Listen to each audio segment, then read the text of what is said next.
Hey, how's it going, everyone? Hey, what's happening, Barry? Oh, not much, not much. Barry! Sounds like you guys got a crowd out there. How's it going? So, I heard they got a new indictment on Trump. They indicted him for a Tupac shooting back in 1996 in Vegas. He did That's pretty crazy. probably shoot Tupac and maybe Biggie too. Yeah, I mean, that would be more believable than some of the other crap they're putting on them, you know? So, at least they're stepping their game up a little bit. Right? So a nice patriot from Virginia, Heather, she sent me the lyrics to that new controversial Jason Aldean song that everyone's freaking out about. And by everyone, I mean Sheryl Crow. You know, I read the lyrics. I mean, it's pretty spot on. I mean, I guess it goes with that old saying that the left likes to throw around that facts are racist. That's right. You know, we actually just played that song about 10 minutes ago. Good. I think everyone should share it, make it go to #1. You know, if people like Sheryl Crow are upset about something, you know it's probably a good thing. Exactly. Well, what bothers me about, you know, if anyone on the left especially who wants to sit there and throw out, you know, I think Sheryl Crow's complaint was that it's promoting violence. You know, it's funny that this same far-left libtard who probably has 7 cats and 1 litter box that's in the kitchen, you know, she talks about violence, but I guarantee you this same idiot would never call out the slew of hip-hop music that does nothing but promote violence, that talks about killing each other and shooting each other and glorifies drug dealing. You know, we'll never talk about that. We'll just talk about Jason Aldean and his new hit song. You know, it's pretty crazy the hypocrisy that's constantly from that side. They're super upset about the video because the video depicts news footage of the last 3 years and all the love and enlightenment that there was across so many cities in America, you know, with the burning and the looting and the robbing and the mayhem. And, you know, people are really upset about that. But if they were so upset about that, why weren't they upset about that when it was happening? You know, I'll tell you right now, we can't all be Kyle Rittenhouse, you know? That's unfortunate. Yeah.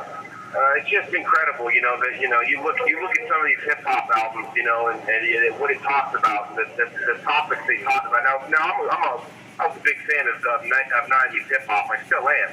But, you know, that we're going to talk about Jason Aldean's song promoting violence, but, you know, we're not going to touch the real problem. And I think it was actually Ice Cube that came out recently and had a pretty good comment about the state of music, and that it's actually used to create these mindless drones that sit around and promote this kind of music, you know, and live this lifestyle, we'll call it. You know, I mean, you know, God forbid, you know, in my white skin, I ask the question of why 13% of the population commit 68% of the violent crimes in this country.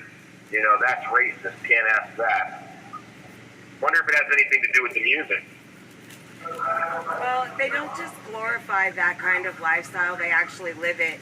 And if you look at rap music as a whole, the life expectancy of a rapper is like 30. So, you know, they are in the streets, they are selling guns, they are selling people, they are selling drugs, they are, you know, living this fast and furious lifestyle that is going to end up get them killed or in prison, you know, and that's really what it is. And, you know, then they glorify it with the watches and the chains and the cars and all this, but those are trinkets, and you can't take those watches with you when you go to prison or when you're shot 11 times sitting at a red light. You know, you just can't. And that's a fact of the matter. Yeah, no, absolutely. I know, God forbid we raise these questions, and we'll have somebody like Sheryl Crow calling us racist and violent. I really don't care what Sheryl Crow thinks of me, so, you know. just keep Yeah, no, saying I what I definitely say, am not which going to lose any is just the sleep truth. over it. It's not going to make me lose sleep. It's not going to make me lose sleep if any of those people hate me or any of that, because, you know, hate me all you want. I'm not going anywhere. I'm still going to be here getting my voice out, getting your voice out. We're still going to do what we do every night until it's all done. And those people have no staying power. Look at them. There's nobody out here except for us most nights. It's funny how, you know, you got all these. You got 13% of the American population committing 68% of the violent crimes, and somehow we're supposed to believe that too is white supremacy's fault. Well, everything is a white man's fault. So if you accept that now, then you can live the rest of your life in shame as they want you to. Oh, every morning I wake up a white, straight, American, proud Christian male. So I know my first question is, how else may I offend you today? Right, yes. By breathing. That's how you offend people, by breathing. Yeah, well, you know, Americans got to just stand up, and I think they are. I believe that it's happening, where this whole race card and you can't ask these questions because it's racist. You can't say this because it's racist. I think that card is finally, you know, it doesn't have any value anymore. That's right. Well, they played it out so many times, you know. They used it in so many instances where it's kind of a story of the boy who cried wolf. And, you know, it's unfortunate because when something really racist actually does happen, it just gets foreshadowed by all these instances of them saying, oh, you racist, you racist, you racist, when we truly have done nothing, you know, but just ask reasonable questions that most Americans want answers to. Not just our community, every community. I yearn to live in a world where Cardi B is the spokesperson for all 14-year-old girls. Well, yeah, no. I don't, you know, unfortunately there's a lot of upside down business going on, and what seems evil is what they're purveying is, you know, great and wonderful, and what seems right and just they're purveying is evil and extremism and, you know, just the worst of the worst. But we know what's true and righteous in our hearts, and we have to stick to that. And that's why I keep saying that we have to stay profoundly in prayer at this time, because we are truly being attacked from all sides. I mean, you can't even go shopping in Target anymore without the transgender militant agenda harassing you as soon as you walk in the door. It's right. Not funny anymore, but, you know, it's the world we live in.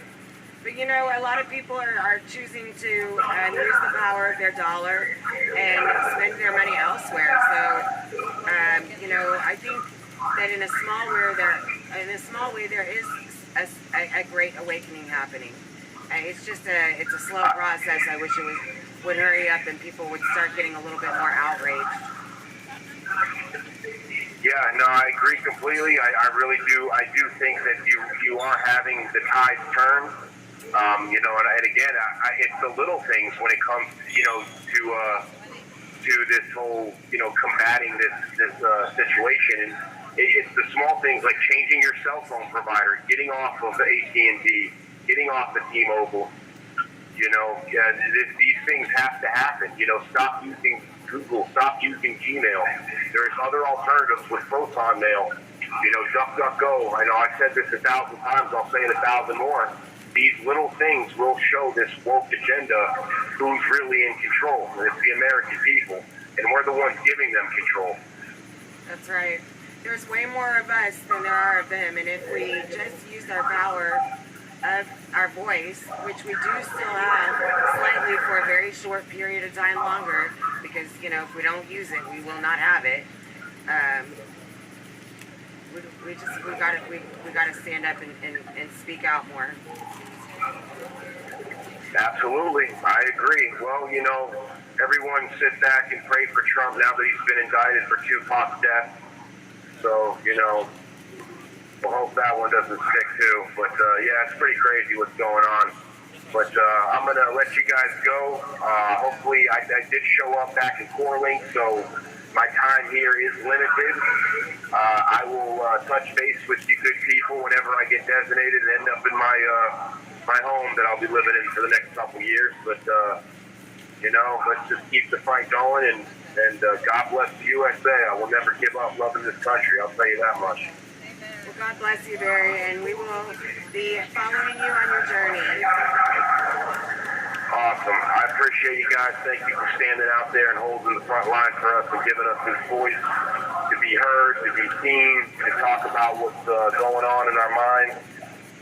And God bless you all. Take care. God bless you, Barry. Good night. Cheers. Good night. Oh, you're fine. You're fine. You're fine. You're fine. So he's already back in Core Links. His sentencing was very recently, like, I don't know, maybe 2 weeks ago or something like that. So there's no real rhyme or reason for these guys, how long they stay here in D.C. after they get sentenced, or how long it takes to get sentenced, or any of that. So one good thing I do want to talk about is some good news that we finally have. One teeny tiny piece of good news. Sam Lazar is home. So he is no longer incarcerated. He is at home with his family. So guy's good all the time.